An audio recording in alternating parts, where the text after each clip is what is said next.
कहते हैं तदर्पिता अखिलाचार संग, उन्हीं को सब आचरण को समर्पण कर दो। जो भी तुमने किया है करने के बाद अरे मैंने ऐसा कर दिया करके कर्तापन में मत आना। हम ये कहते हैं, पता नहीं चलता कभी कुछ कर बैठते हैं, फिर उसके बाद अरे मैंने ऐसा कर दिया करके आत्मग्लानि में उतरते हैं। आत्मग्लानि भी, जितना दंभ और अभिमान प्रेम के लिए बाधक है, आत्मग्लानि भी बाधक है। गुरु होते हैं इसीलिए जिनके पास जाके तुम सब आत्मग्लानि को बहा दो, सब तरह की अभिमान को बहा दो। अभिमान तो टिकता ही नहीं गुरु के सामने, टिक ही नहीं सकता, ना दंभ टिकता है ना अभिमान टिकता है। आत्मग्लानि जो टिक जाएगा तुम्हारे भीतर, उसको भी गुरु के पास जाके समर्पण कर दो, वो हो जाता है। ज्ञानी के पास जाके समर्पित कर दो। तदर्पिता अखिलाच, भगवान को समर्पण कर दो। आत्मग्लानि यदि होवे, और काम क्रोध अभिमान को भी उनके साथ जोड़ दो। कामना उठी तो उसी की कामना करो।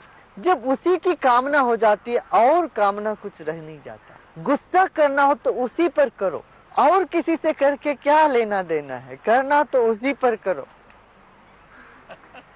क्रोध भी उसी पर करो, कामना भी उसी की हो, और अभिमान भी उसी का करो। ऐसा अभिमान करो ताकि तुम उसके हो, मालिक तुम्हारा है, दुनिया का मालिक तुम्हारा है, तो तुम्हारा अभिमान की कोई आरा पार है, कोई सीमा है? अभिमान को भी इतना बृहद रूप दे दो, प्रेम बच जाता है। प्रेम की मौत होगी नहीं, फिर तभी प्रीत पुरानी होती है। अक्सर लोगों का प्रेम जो है ना पुरानी नहीं होती, वो तो ताजा ताजा रहता है और जल्दी मर जाता। 2-4 दिन प्रेम हुआ, बस 5वें दिन वो खत्म हो गया। प्रीत पुरानी होनी हो, जन्म जन्मों तक प्रीत यदि चलना हो, तो काम क्रोध अभिमान उसी से करो। औरों से करके तनाव से भरोगे, उससे करोगे तो भक्ति में बढ़ोगे। सीमित दृष्टिकोण से काम भी, क्रोध भी, मोह भी, अभिमान भी तुम्हें थका देगा। तुम थक जाओगे, तनाव से भर जाओगे, क्षीण होने लगोगे। मगर वही क्रोध, वही कामना, वही अभिमान उस विराट से करोगे तो फिर तुम और फलपोगे। त्रिरूप भंग पूर्वकम नित्य दास्य नित्य कांता भजनात्मकम प्रेमम कार्यम प्रेमैव कार्यम। त्रिरूप भंग पूर्वक, ये जो 3 तरह का प्रेम है ना, त्रिरूप, 3 रूप का है। सात्विक, राजसिक, तामसिक प्रेम। इनसे परे भी एक प्रेम है, वह भक्ति है, पूर्ण है, और इन तीनों को समेटा हुआ है उस त्रिरूप भंग पूर्वकम नित्य दास्य नित्य कांतात्मक। 2 तरह का प्रेम मुख्य है। एक तो दास का भाव, आप मालिक हो मैं दास। दूसरा सखा भाव, कांता, कांता भाव। सखा भाव हो या दास भाव हो, इन 2 ही भाव में निकटता है।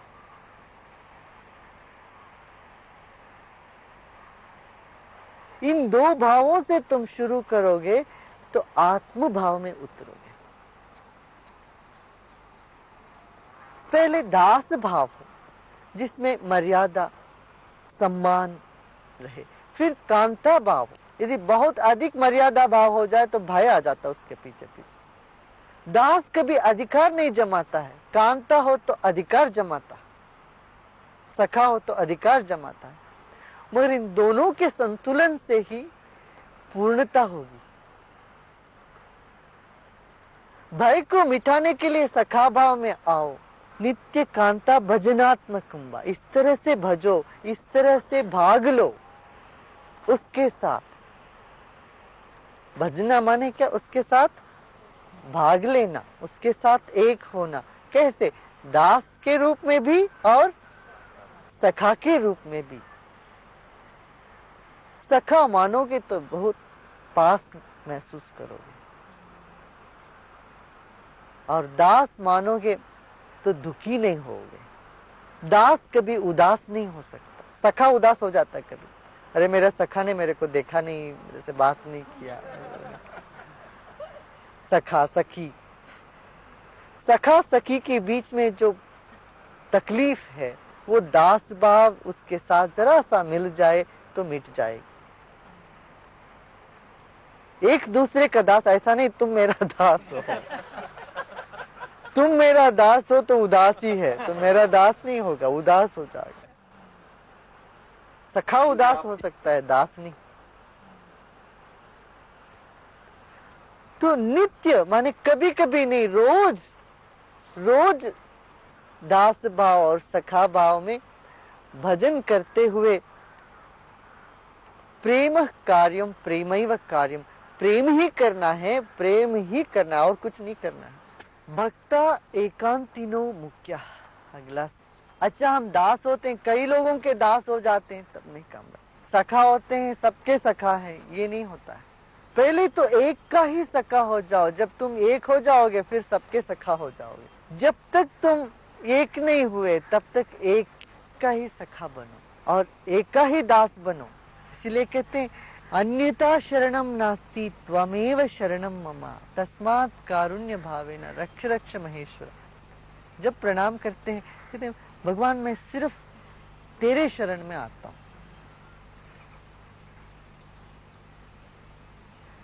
एकांतिनो मुक्ता, भक्ति में एक दृष्टि को, एक जिसको कहते हैं ना वन पॉइंटेडनेस, एकांतता और एकाग्रता आवश्यक है। वह मुख्य है भक्तों में भी, वो और मुख्य जिसका लगन एक तरफ से लग गया, बस इधर उधर भटकने की कोई संभावना ही नहीं। भक्ता एकांतिनो मुख्यः कंठावरोध रोमांचाश्रुभिः परस्परं लापमानः पावयन्ति कुलानि पृथ्वीं च। जब ऐसा एक मुखी प्रेम होता है तब कंठावरोध होता, माने गला रुकता है, रोमांच होती है पूरे शरीर में और आंसू बहता है। उसके बारे में बोलने से आंसू बहती है, उसकी कथा सुनने से आंसू बहती है, उसकी चर्चा में रोमांच होता है। यह प्रेम का लक्षण है। ये मुख्य भक्त जो है, प्रधान भक्त, पूर्ण भक्त का ये एक लक्षण है। कंठावरोध, रोमांच, परस्परम लापमाना, एक दूसरे को सुनाते जाते हैं उसकी कहानी, उसका महिमा, एक दूसरे को यही चर्चा बात करते रहते हैं। और पावयन्ति कुलानि, अपने कुल को भी पवित्र करते हैं और पृथ्वी को भी पवित्र करते हैं। जहां जाते हैं वैसे लोगों के भीतर प्रेम जगाते हैं, उनके मन का जो मैल को धो लेते हैं और पवित्र करते हुए चले जाते हैं। पावयन्ति कुलानि पृथ्वीं च, ऐसे व्यक्ति जहां चलते हैं वहां स्थान पवित्र हो जाता है। भक्तों की ये महिमा है। भक्त जहां भी जाता है वो स्थान को पवित्र कर देता है, वहां के जन मन को पवित्र कर देता है। तीर्थी कुर्वन्ति तीर्थानि सुकर्मी कुर्वन्ति कर्माणि सच्चास्त्री कुर्वन्ति शास्त्राणि। ऐसा भक्त ही, माने ये मत समझो कोई भक्त है हम नहीं हो सकते। मैं कहता तुम भी हो, तुम कोई कम नहीं हो। बस एक दृष्टि आ जाए, तुम एकांतित हो जाए तुम्हारा प्रेम, तुम भी हो। तीर्थी कुर्वन्ति तीर्थानि, तीर्थ स्थान होता है संतों से, प्रेमियों से, पंडों से नहीं, जहां प्रेमी बैठते हैं वही तीर्थ स्थान हो जाता है। जहां ज्ञानी बैठते हैं वही तीर्थ स्थान हो जाता है। तीर्थ तीर्थ बना इसलिए वहां प्रेमी ज्ञानी रहे कभी न कभी। तो वो तीर्थ को भी तीर्थ बना देते हैं। हर कर्म सुकर्म हो जाता है। वो कुछ भी करें वह कर्म पवित्र कर्म होने लगता है। तो कि भक्त कोई गलत कर ही नहीं सकता। करेगा कैसे? भक्त को कुछ चाहिए ही नहीं। उसके कण कण में समर्पण है, उसके कण कण में श्रेय है, उसके हर सांस में श्रेय ही श्रेय है सबके लिए। ना कोई ममता है, ना कोई मैं कुछ है ही नहीं भीतर, या वह मैं में सब कोई है, ऐसा समझे। मुझ में, जैसे घर के प्रधान व्यक्ति घर के हर व्यक्ति को अपना समझते हैं, इस तरह एक भक्त के लिए सब कोई अपने हो जाते हैं।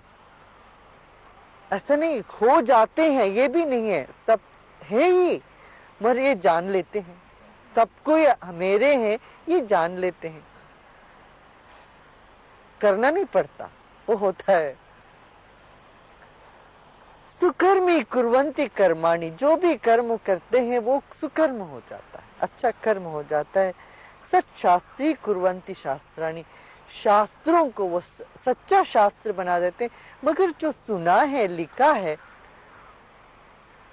उसको प्रमाणित कर देते हैं। जीवन में उतरे शास्त्र, तभी वो सच्चा शास्त्र हुआ। जो किताबों में रहा सिर्फ, तब तक वो सच्चास्त्र नहीं हुआ। सच शास्त्री कुर्वन्ति शास्त्राणि, शास्त्रों को जीवन में उतार लिया है, तब वो शास्त्र की महिमा बढ़ गई। भाई एक होता है अज्ञानी का लक्षण ये है, अज्ञानी समझता वस्तुओं से उसका खुद का मूल्य बढ़ जाएगा। मेरे पास गाड़ी हो तो मेरा मूल्य बढ़ जाएगा, ऑडी हो तो मेरा मूल्य बढ़ जाएगा, बेंज कार हो मेरे पास, मेरा महत्ता बढ़ जाएगी। तो वो अपना मूल्यांकन वस्तुओं से करते हैं। ये अज्ञानी का लक्षण है। ज्ञानी से वस्तुओं की महत्ता बढ़ती है। अब एक चप्पल गांधी जी पहने, महात्मा गांधी जी, तो उसका मूल्य बढ़ गया। वो वैसे पुराना चप्पल है, फटी, वो फटा हुआ चप्पल है, साबरमती आश्रम में रखी हुई है, मगर उसका महत्व इसलिए बढ़ गया, वो एक छोटी सी लोटा, वो लोटा में क्या है, मगर वो महात्मा गांधी ने उसको इस्तेमाल किया, उसका महत्व बढ़ गया। व्यक्ति से वस्तुओं का महत्व बढ़ जाना ज्ञानी है। ये ज्ञान का लक्षण है। तुम जिस पर बैठते हो, जहां उठते हो, जहां खड़े होते हो, उससे उन वस्तुओं में एक चमक, एक महत्व आ जाती है। बुद्ध बोधि वृक्ष के नीचे बैठे तो वो बोधि वृक्ष को महत्व दे दी। बोधि वृक्ष से बुद्ध को महत्व नहीं मिली। इस तरह से शास्त्रों के जीवन, उनका जीवन होने के नाते शास्त्र को भी सच्चा शास्त्र कर दिया। शास्त्र यही है, जीवन का ही एक संग्रह है, अनुभवों का संग्रह ही शास्त्र है। अब वो प्रत्यक्ष निदर्शन करके बता देते हैं। भक्त तन्मयाः, उनके कण कण में वही है, प्रेमी के कण कण में प्रेमास्पद है। जिसके प्रेम में वो पड़ गए, उन्हीं से वो भर गए पूरा। तन्मयाः, उन्हीं से भरने के नाते ये सब होता है। ये शरीर जो 5 तत्वों से बनी है, पंचभूतों से बनी है, ये क्या है? ये उसी की है, ये शरीर उसी का है। जब ये जान लिया शरीर उसी का है, इसके भीतर जो मन है वो भी उसी का है, और जानने की शक्ति भी उसी का है, और मैं रहा कहाँ, वही है वही है वही है। जब हर क्षण में उसी का है स्मरण है, वो स्मृति भी उसी का है, स्मरण शक्ति भी वही है, तब तन्मया कहते हैं, वही है, उसके सिवाय कुछ है ही नहीं। हम जो भी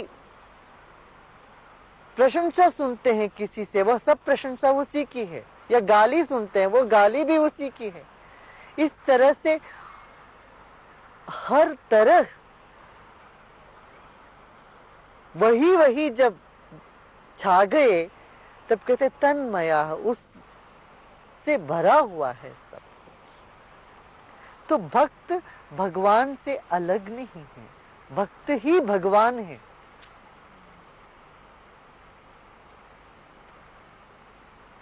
भगवान को खोजने मत निकलो, भक्तों को खोज लो, बस भगवान मिल ही गए। और भक्तों को भी खोजने मत जाओ, तो तुम भी तो भक्त हो। अच्छा, भक्ति की खोज ही भक्त है ना। जिसने भक्तों को खोजने लगा वह खुद ही भक्त